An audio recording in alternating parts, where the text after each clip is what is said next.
ஒற்றைக்குடை நேயர்களுக்கு சுப்பிரமணியனின் அன்பு வணக்கம். இன்றைக்கு காலமெல்லாம் கண்ணதாசன் என்ற தலைப்பிலே ஒரு கவித்துவமான வாழ்க்கை தத்துவத்தை பாடலிலே கொடுத்திருக்கிறார் கவியரசர் கண்ணதாசன். அந்த பழைய திரைப்படங்களை பார்க்கின்ற பொழுது அந்த திரைப்படங்களிலே பாடல்களாக இருந்தாலும் சரி, அல்லது காட்சிகளாக இருந்தாலும் சரி, அல்லது வசனங்களாக இருந்தாலும் சரி, எல்லாவற்றிலுமே வாழ்க்கைக்கு தேவையான தத்துவங்களை அங்கே எடுத்து சொல்லுவார்கள். அதை பார்க்கின்றவர்கள் எடுத்துக்கொள்ளட்டும், அவர்களுக்கு பயன்படட்டும் என்பதற்காக. ஏனென்றால் இன்றைக்கு நடிகர்கள் பின்னால் தான் பெரும்பாலான மக்கள் செல்கிறார்கள் என்பதை தெரிந்தவர்கள். அன்றைக்கும் அந்த நடிகர்களுக்கு பின்னால் ஏராளமான ரசிகர்கள் இருந்தார்கள். அவர்கள் எதை பின்பற்றுகிறார்களோ அப்படியே அவர்களும் பின்பற்றுகின்ற ஒரு சூழ்நிலை இருந்தது. அதனால் அவர்கள் மூலமாக சில தத்துவங்களை எடுத்து சொல்லுகின்ற நிலை இருந்தது.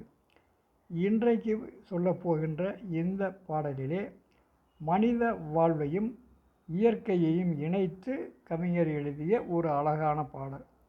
வாழ்க்கை பாதையை நதியாக காட்டுகிறது.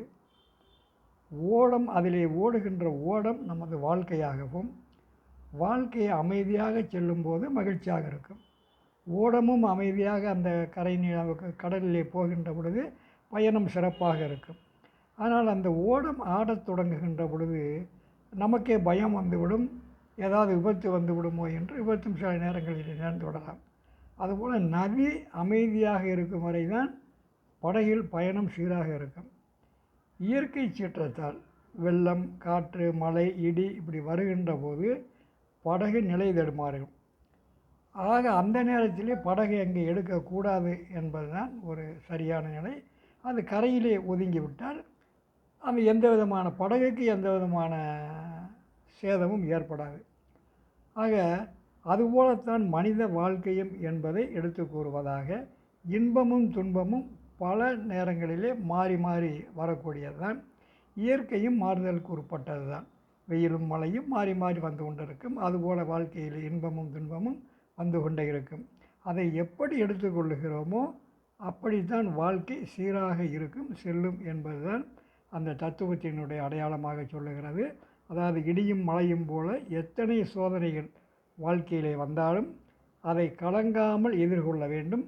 வருகின்ற பொழுது நாம் தென்னை போல ஓங்கி நிமிர்ந்து நிற்காமல் நாணல் போல வளைந்து கொடுக்கக்கூடிய பண்பு ஒவ்வொரு மனிதருக்கும் இருக்க வேண்டும். அப்படி இருந்தால்தான் அதிலிருந்து தப்பித்து வாழ்க்கையை சிறப்பாக கொண்டு செல்ல முடியும் என்பதாக இந்த பாடலிலே ஒரு அழகான வாழ்க்கை தத்துவத்தை கவியரசர் இங்கே சொல்லியிருக்கிறார்.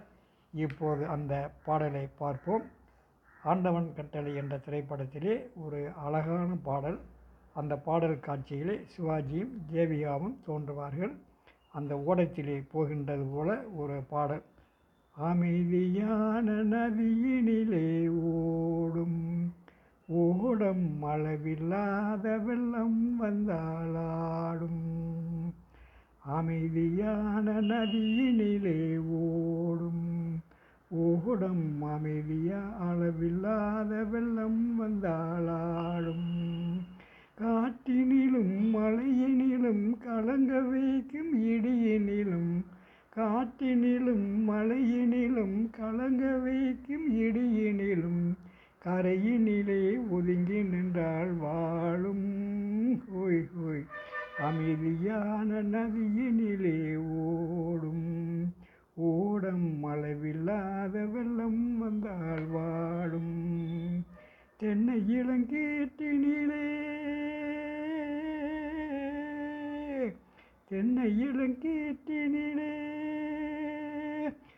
தாளாட்டும் தென்றலது. தென்னை இளங்கீற்றினிலே தாளாட்டும் தென்றலது. தென்னைதனை சாய்த்து விடும் புயலாக வரும் பொழுது. தென்னைதனை சாய்த்து விடும் புயலாக வரும் பொழுது. அமைதியான நதியினிலே ஓடும் ஓடம் அளவில்லாத வெள்ளம் வந்தாளாடும். ஆற்றங்கரை மேட்டினிலே ஆடி நிற்கும் நானலது. ஆற்றங்கரை மேட்டினிலே ஆடி நிற்கும் நானளவே காற்றடித்தால் சாய்வதில்லை கனிந்த மனம் வீழ்வதில்லை காற்றடித்தால் சாய்வதில்லை கனிந்த மனம் வீழ்வதில்லை அமைதியான நதியினிலே ஓடும் ஓடம் அளவில்லாத வெள்ளம் வந்தாலாடும் நாணலிலே காலெடுத்து நடந்து வந்த பெண்மை இது நாணலிலே காலெடுத்து நடந்து வந்த பெண்மை இது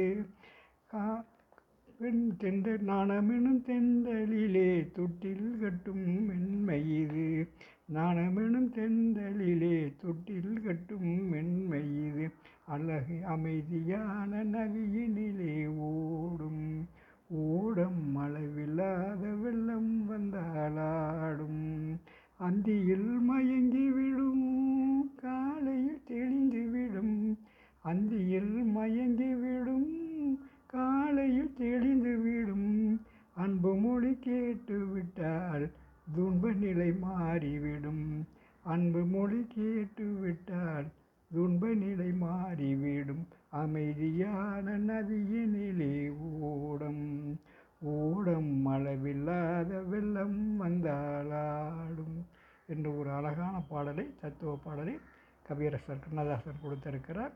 அடுத்த ஒரு பாடலை நாளை பார்ப்போம். நன்றி.